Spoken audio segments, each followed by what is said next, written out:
So I'm Margaux Forge, second year PhD student affiliated with the IPHC of Strasbourg.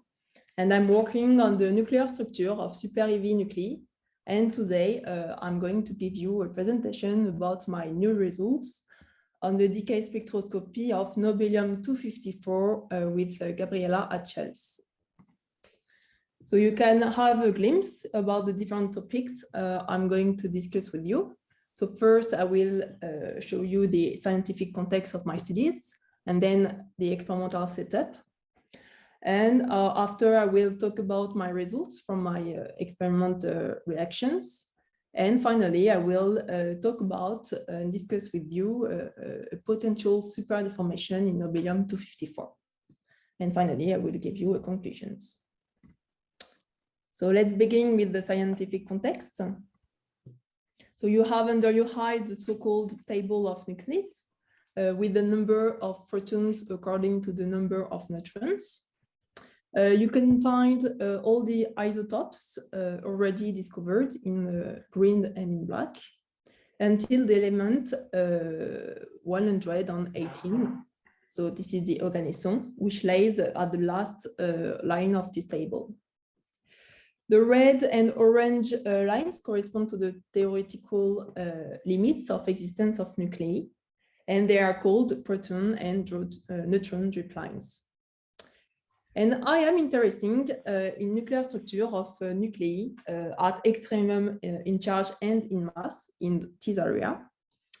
And we have made the choice to investigate the even nobelium-254 in the fusion evaporation reactions. So this is the nuclei in red here. And to synthesize it, we need a beam of calcium 48 and a target composed of lead 208 and 8. And I would like to capture your attention on the position of these two nuclei, so which are just right at the intersections of the magic numbers in neutrons and in protons.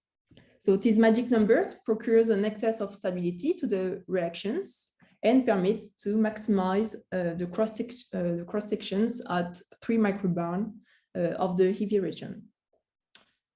So now we can ask ourselves, why is nobelium-254 so important?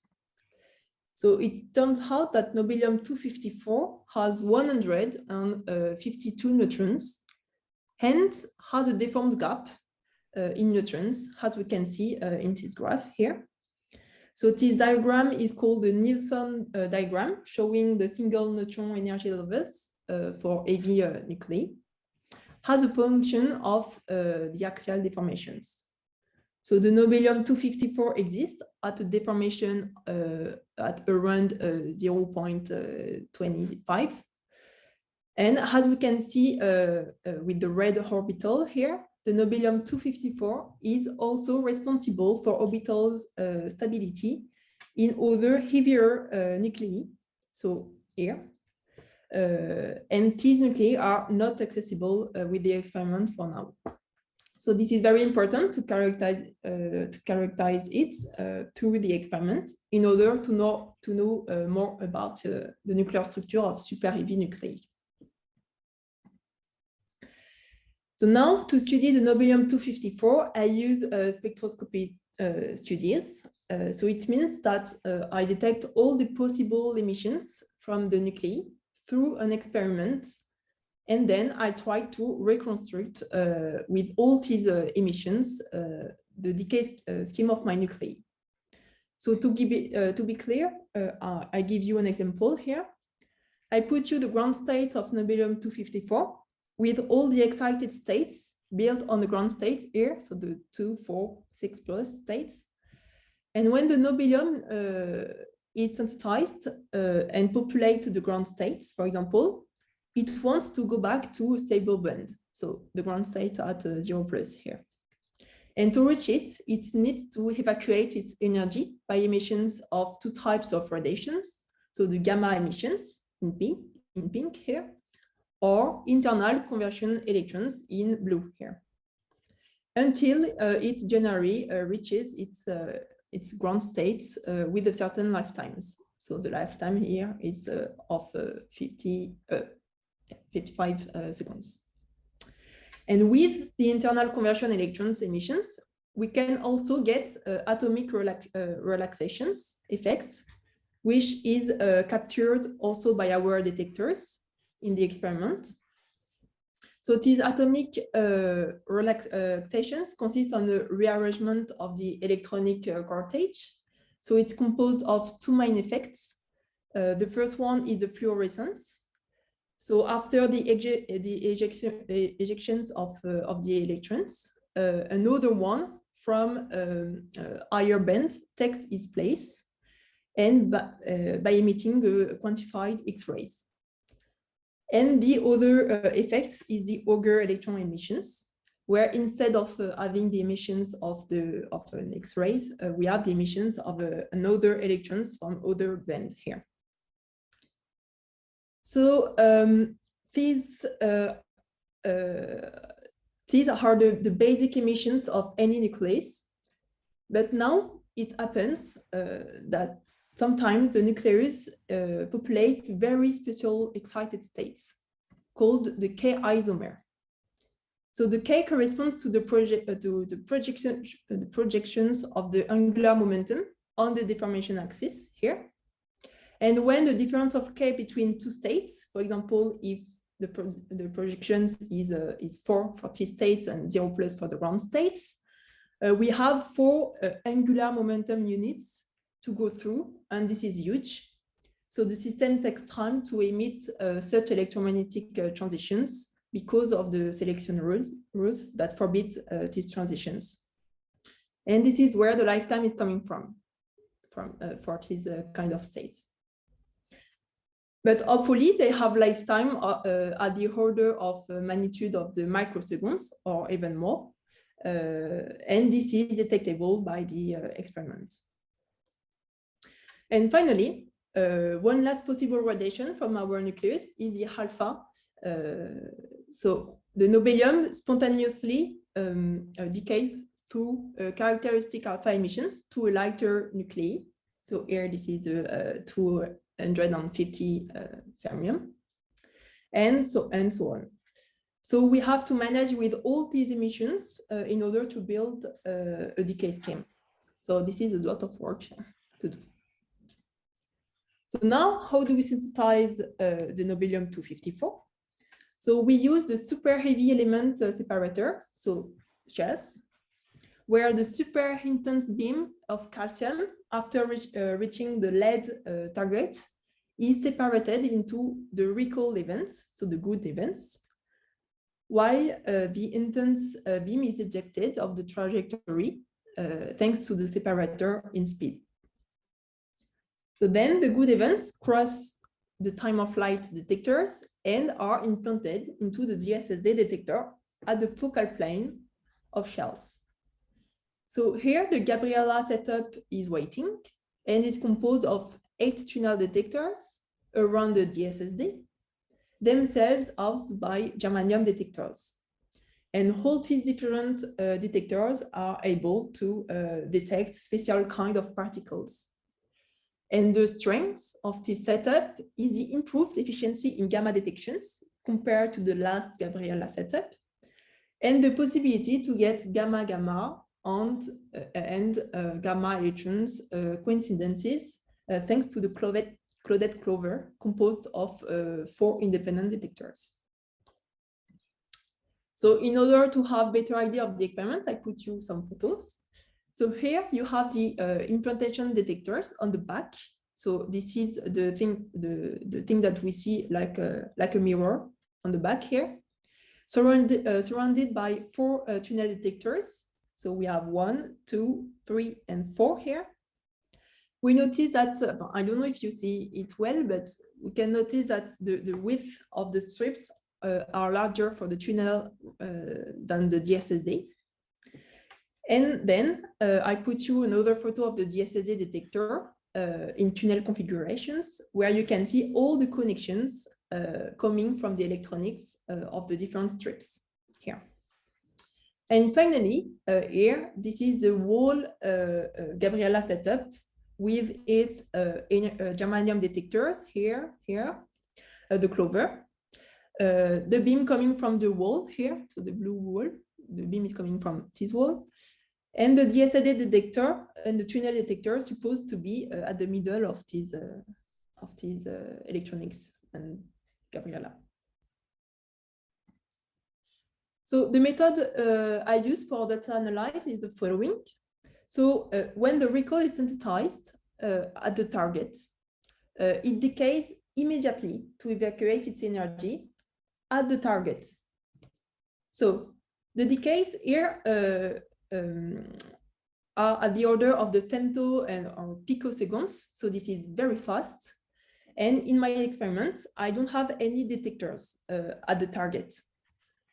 So these radiation are lost for me. But our chance is to see the radiation at the focal plane of the setup is when our nuclei is stopped by the isomer with a certain lifetime. And it will give him enough time to cross all the separator and be implanted in the DSSD where all the detectors are waiting for signals. So when the recall is implanted into the DSSD detector in a certain pixel, we have all the decays coming after the isomer and can be detected by the GABRIELA setup. So the isomer states decays to the ground states.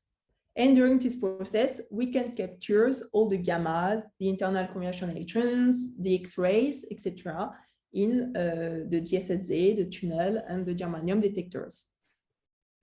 And finally, once in the ground states, the nuclei decays by the alpha emissions to a more stable nuclei, or it can also fission because of its very low fission branching ratio. So all the events analyzed are taken in the same pixel of the DSSD. So this is the space correlations, and it's to fit the lifetime expected. So this is the time correlations. So this method is called genetic correlations and in time and in space, and permits to sort efficiently data. So now it's time to show results. So the experiment has been done 4 times in 4 years. The first decay setup were done in the University of JYFL and Argonne Lab in 2006. And the latest ones were done in Berkeley and JSI Lab in 2010. All the experiments could see the long-lived isomer and the short-lived isomer. But unfortunately, the authors disagree on the interpretation of the 2 isomers in terms of configuration assignments, excitation energy, decay scheme, and the interpretation of both isomers. So the purpose of my analysis is to decide who is the winner. So the experiment has been done for 3 weeks in October 2019. The beam has an intensity between 3 and 400 particle nanoamperes, so which sounds like Chinese for you. So it corresponds to around 2 times 10 to 12 particle per second. So this is the PPS, particle per second. And the initial purpose of our experiment was to get a huge data set in order to study the fission branching of the ground states and the long-lived isomers. But it turned out that we had enough data to also study the nuclear structure of nobelium-254. So this is what we did. In terms of data analysis, we've tried different parameters. So I used anti-Compton detectors to improve the quality of the gamma spectrum. I've tried also with and without add-back, and I used this kind of correlations. So a recall followed by a converted electron in the DSSD, followed by an alpha from the nobelium-254. And then we collected all the gamma and internal conversions in coincidence with the correlations. So here is the energy lifetime correlation graph, which represents the difference in time between the first particle following a recall implantations in the DSSD in log scale, according to the energy of the particle. Different types of events can be observed, like the alpha from nobelium-254 here, in number of more than 1 million.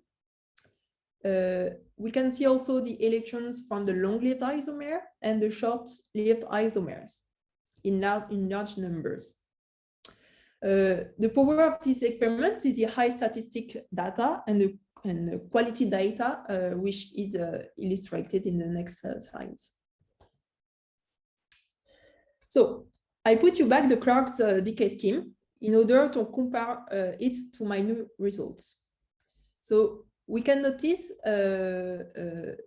that we see both isomers in this decay scheme. So the 8- long-lived isomers of 263 milliseconds and the 16+ short-lived isomer here of lifetime 184 microseconds. And let's focus for now on the short-lived isomer. So I put you the gamma spectrum here in coincidence with the short-lived isomer. And we notice a lot of different gamma, including the X-rays that I put in green. All the black gamma peaks are already in the Clark's decay scheme. And so I won't cite all of them. And the new gamma peaks observed are in red here. And as you can see, the Clark's decay scheme doesn't explain all my data, and these peaks needs to be placed in the new decay scheme. So, for example, if we want to place the 319 keV transitions, we can, for example, add another structure like that. So here we had a structure of spin parity of 9+ in order to add the 390 keV transitions here. But this possibility doesn't explain the presence of the, for example, the 808 keV transitions. So we can even do this. So the 319 keV appears here, but still we have the same problem. So unfortunately, none of them satisfied completely all the observables. So the short-lived isomer is more complex than expected, but some information has been confirmed. First, if here you have a plot of the from Wally from IGC Lab, who launched some Geon4 simulations, and especially a graph of the total energy of excitation of the short-lived isomer. And we can notice that the total energy measured by calorimetry is laying at a maximum of 1,633 keV, verified with an uncertainty of 40 keV. And if we look at the decay scheme, it corresponds well. So this is in agreement with the Clark's decay scheme, and it corresponds to the energy between the long and short-lived isomer. Then here I plotted the electron spectrum in coincidence with the short-lived isomer. And in the graph, we notice in red that the electrons from the 605 keV transitions, and we can measure the conversion coefficients of these transitions.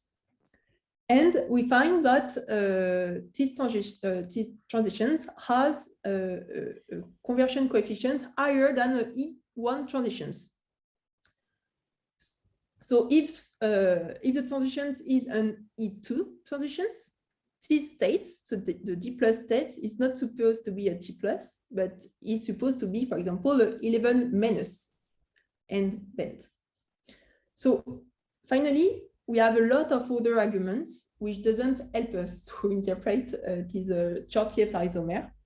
So the analysis is still ongoing, and I propose you to concentrate on the 8- isomers now, because we have a lot of more data.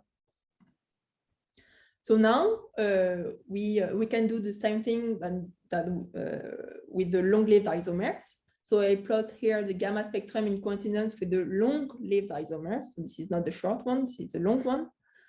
And in black, we retrieve all the existing gamma peaks, and in red, all the new gamma peaks.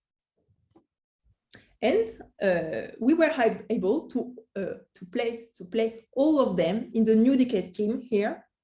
So you have in red all the new gamma peaks added, and we can notice that we observed all the possible transitions, leaving the 3+ head band states. We retrieve also 2 other parallel transitions with the 52 keV transitions here. So from the 8- to the 3+ states. And finally, we can also notice another structure added, which is considered to be 4+ states. All this new decay scheme has been verified by the gamma-gamma coincidence matrix.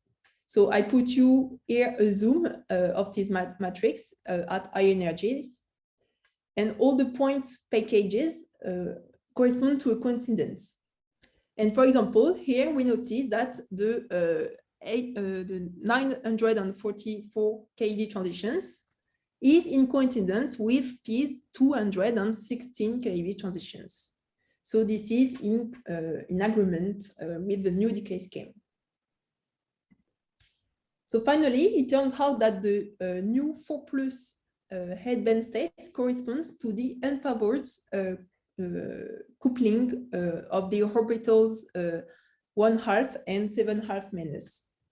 So we have the favored coupling, which is the already existing 3+ states, and the unfavored coupling connecting to the first measure of the Gallagher-Moskowski energy splitting for the first time at 216 keV. Finally, we are working on unexpected results, leading maybe to a potential super deformed states.